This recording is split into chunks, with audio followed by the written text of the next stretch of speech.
Então vamos lá?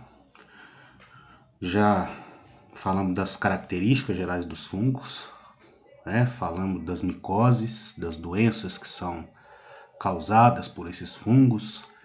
Vimos que existem, né, várias classificações dessas micoses, que elas podem ser superficiais, subcutâneas ou sistêmicas.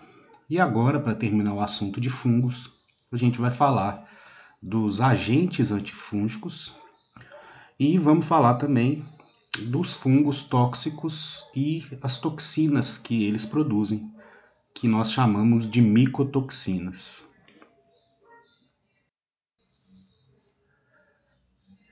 Então, vamos começar, né, a tratar desse assunto, das substâncias que são usadas, né, para o tratamento de micoses, com um pouquinho de história. Essa história ela é bem recente, né? Ela começa no início do século XX. Então, por volta, né, do início do século XX, ali em 1903, começou-se a usar uma substância para tratamento de micose, e essa substância foi o iodeto de potássio, né?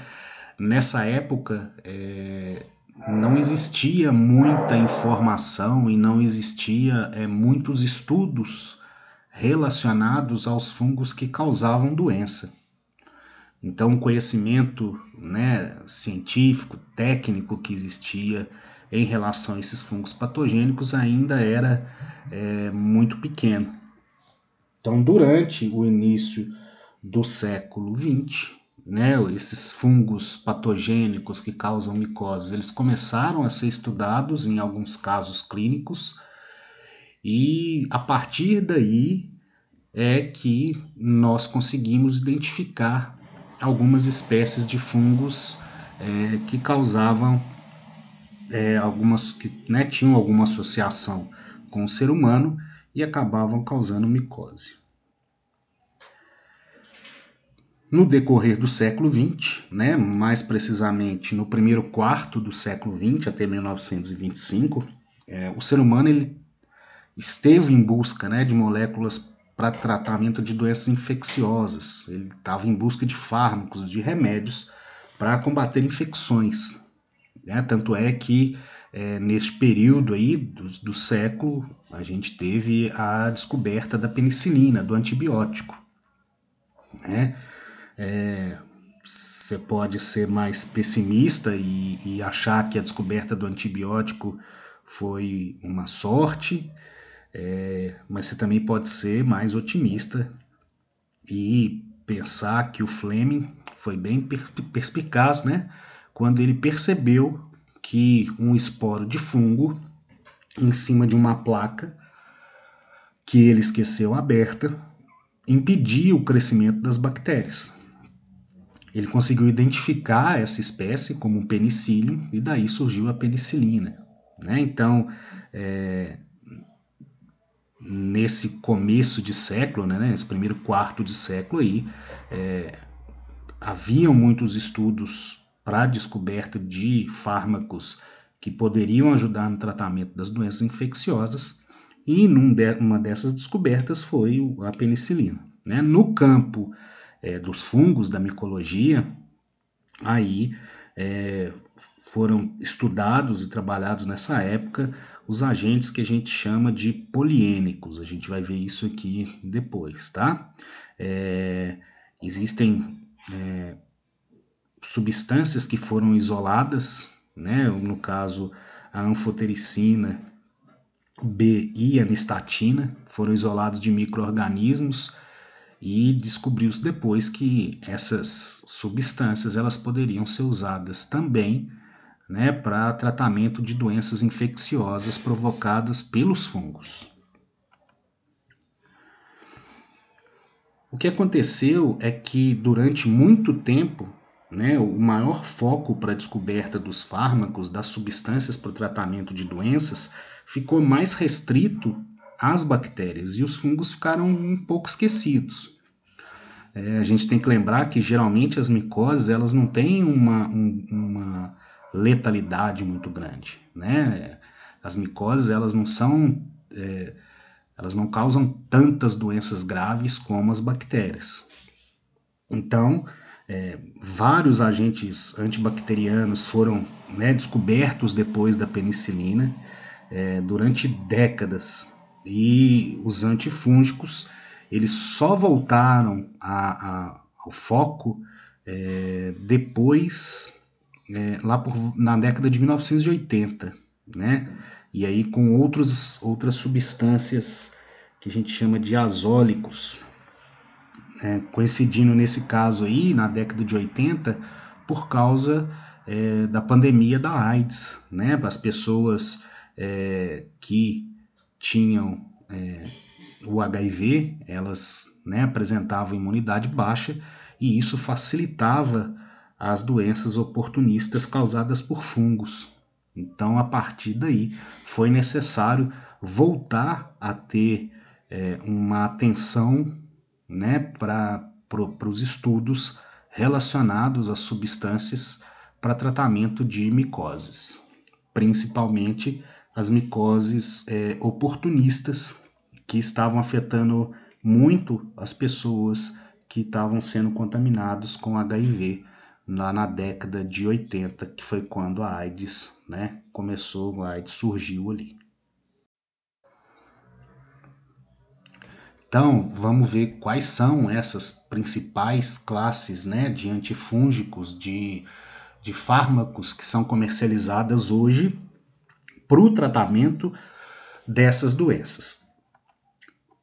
A gente tem os poliênicos, os azóis, as alilaminas, os derivados morfolínicos, a 5-fluorocitocina, que a gente também pode abreviar como 5-FC, a griselfulvina e a equinocandinas.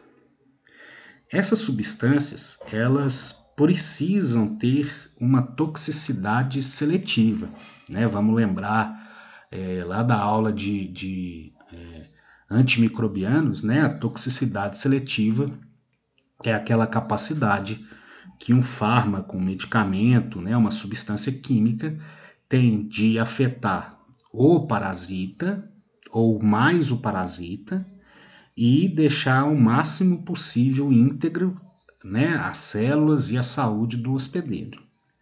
E a gente também tem que lembrar da nossa aula, né, que a gente falou das características gerais dos fungos. Eles têm células muito parecidas com a nossa.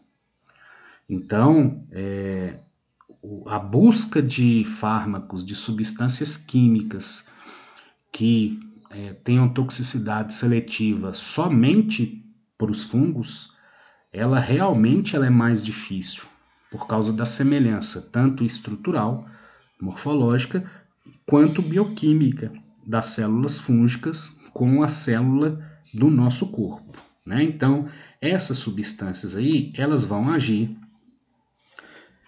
em vários processos, em várias partes da célula do fungo. E aí isso aqui é muito parecido com o que a gente viu lá na aula de antimicrobianos, quando a gente falou dos antibióticos. Então, os poliênicos, por exemplo, eles são substâncias que vão atrapalhar ou elas vão interagir com um tipo de gordura que a gente chama de ergosterol. Esse ergosterol, ele é um tipo de gordura, um tipo de lipídio que só está presente nas células fúngicas. Então, né, as substâncias poliênicos, elas não atingem a célula humana, né? No nosso caso, a gente tem na membrana plasmática colesterol, e os fungos têm na membrana plasmática deles ergosterol.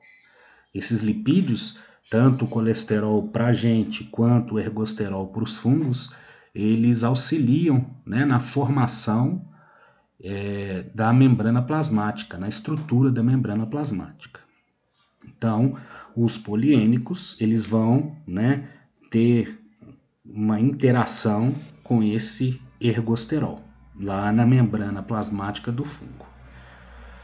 Os azóis, as alilaminas e os derivados morfolínicos, eles vão atuar inibindo a produção desse ergosterol. Então, esse ergosterol ele é produzido no interior da célula e direcionado para a membrana plasmática para constituir a membrana plasmática dos fungos. Quando a gente usa substâncias antifúngicas como os azóis, as alilaminas e os derivados morfolínicos, a gente impede que esse tipo de lipídio seja sintetizado dentro da célula do fungo. Se essa substância não é sintetizada, não é possível montar a membrana plasmática e aí o fungo sem célula ele está morto.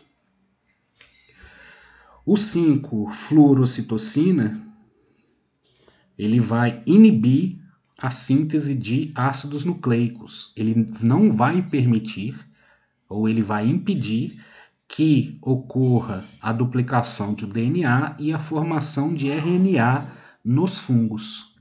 Sem esses ácidos nucleicos, as informações genéticas não são passadas, as proteínas não são sintetizadas e sem proteína a célula acaba morrendo. A griselfulvina ela vai atuar inibindo a polimerização dos microtúbulos. O que quer dizer isso? Esses microtúbulos eles têm duas funções. A primeira é organizar e dar forma às células do fungo, e esses microtúbulos eles também participam do processo de divisão celular, de reprodução, de mitose e meiose.